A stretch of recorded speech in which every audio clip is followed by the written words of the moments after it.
안녕하세요, 눈까팀입니다. 새해가 시작되면서 차를 바꾸시겠다는 분들이 꽤 많이 나오고 있어요. 저한테도 야, 무슨 차 사지? 라고 그냥 무턱대고 물어보시는 분들 많은데, 저도 크기나 뭐 가격을 완전히 배제하고 물어보면은 이렇게 곰곰이 잠깐 생각해 보다가 투싼, 스포티지 뭐 이렇게 툭 던지고 시작합니다. 그만큼 무의식 중에 모든 차종 중에 가장 무난하고 크기도 그렇고 가격도 그렇고 실내 공간도 그렇고 진짜 가장 무난한 차가 바로 투싼과 스포티지라고 벌써 어느 정도 데이터가 머리에 쌓인 거죠.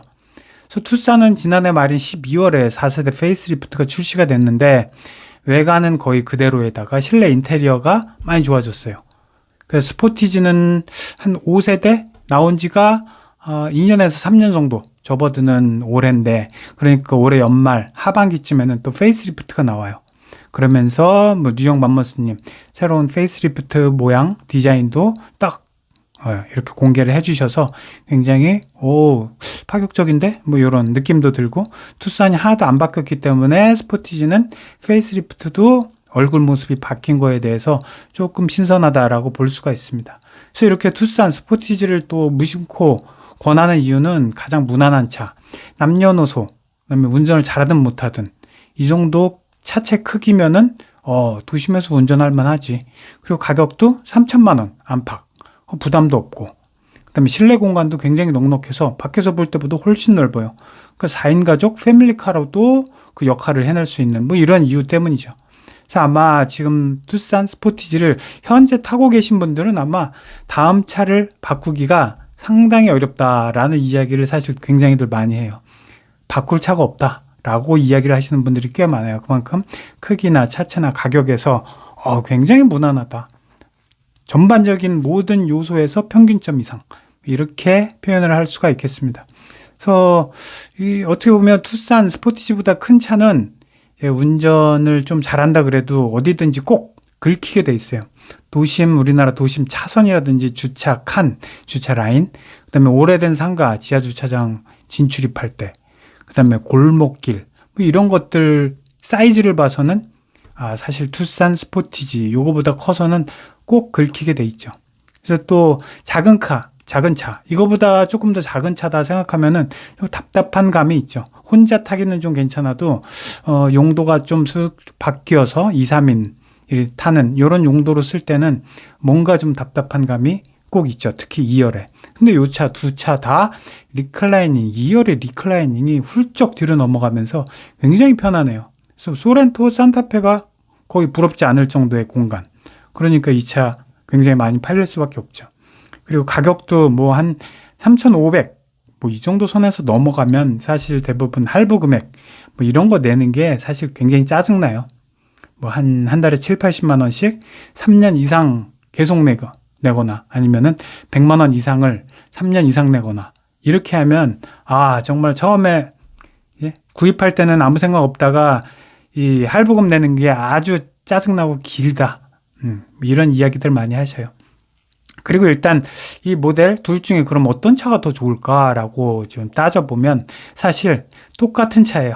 같은 차고 껍데기만 다른 차. 쌍둥이 모델이라고 보시면 되니까 디자인만 보고 선택하시면은 사실 괜찮지 않을까라는 두 차종이고, 먼저 투싼은 보면은 양쪽 그릴 옆에 이렇게 뭐 탑 모양으로 주간주행등이 땡땡땡 켜져 있죠. 기존에는 4개짜리였는데 이번에 바뀌면서 3개, 램프가 3개로 바뀌었고, 그리고 좀 날카로운 형상 램프가 그렇게 무늬를 하고 있다가 지금은 좀 약간 동글동글하게 그 램프 하나하나의 모양이 바뀌었죠. 그러면서 저는 바풀 에디션, 바풀 같이 생겼잖아요. 저는 일명 투싼 바풀 에디션이라고 또 부르기도 하고, 또 한편으로는 또 이 디자인이 현대차가 전부 다 로보캅, 수평형 DRL 이걸로 얼굴이 다 바뀌었잖아요. 그런데 얘만 안 바뀌었어요. 그래서 로보캅 얼굴 싫어하시는 분들 이 투싼 상당히 괜찮다고 이야기들을 하시죠.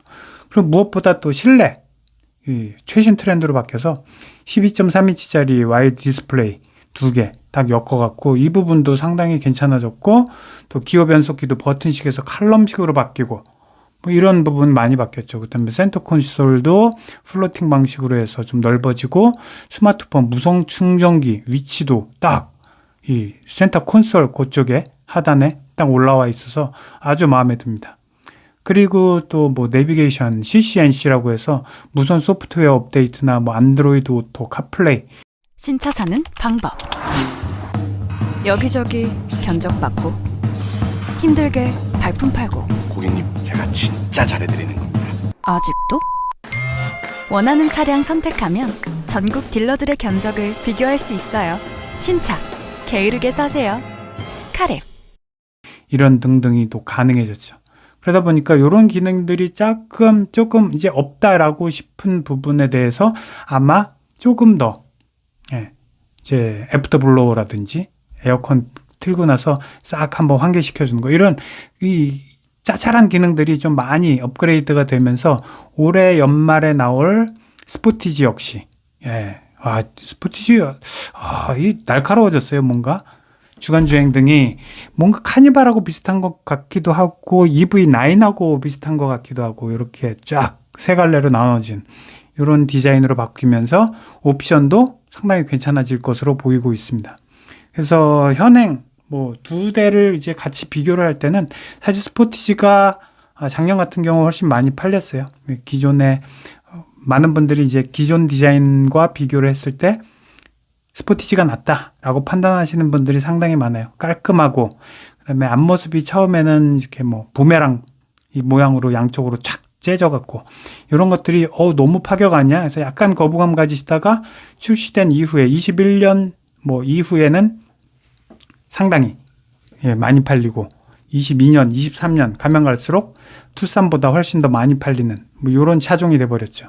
그래서 인기가 상당히 좋고, 투싼 같은 경우는 사실 최근에 나왔는데 한 150만 원에서 200만 원 정도 가격이 인상이 됐어요. 그래서 가솔린 1.6 터보 2,700대에서 뭐 한 3,400대, 그러니까 가장 저렴한 거죠. 가솔린 1.6이.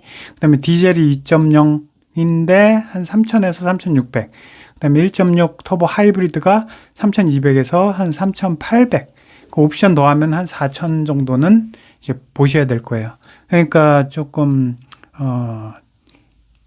약간 저렴하게 깡통보다 조금 더 넣어서 사실 분들은 가솔린 1.6이 괜찮지 않을까 싶고, 요 가격대를 그대로 아마 스포티지 신형에서도 생각을 하면 되실 것 같아요. 그래서 요 정도 금액대 3천만 원 안팎, 또는 하이브리드까지 올라가면 3천 후반대에서 4천까지 올라갈 수 있고, 요 정도로 뭐 물론 전반적으로 좀 많이 비싸졌어요. 이게 사실 한 3, 4년 전만 해도 3천만 원 이하대에서 어떻게 쇼부를 볼 수가 있었는데, 지금은 3천 중반 이 정도는 돼야지 또 괜찮은 옵션 많이 넣고 이런 식으로 또 좀 업그레이드가 됐기 때문에 또 기능도 많이 좋아진 것도 또 사실이고요. 그래서 또 장점은, 이 두 대의 장점은 가솔린, 디젤, 하이브리드까지 다 있다라는, 그래서 용도에 따라서 맞추면 된다라는 장점이 있습니다. 자, 오늘도 봐주셔서 감사합니다.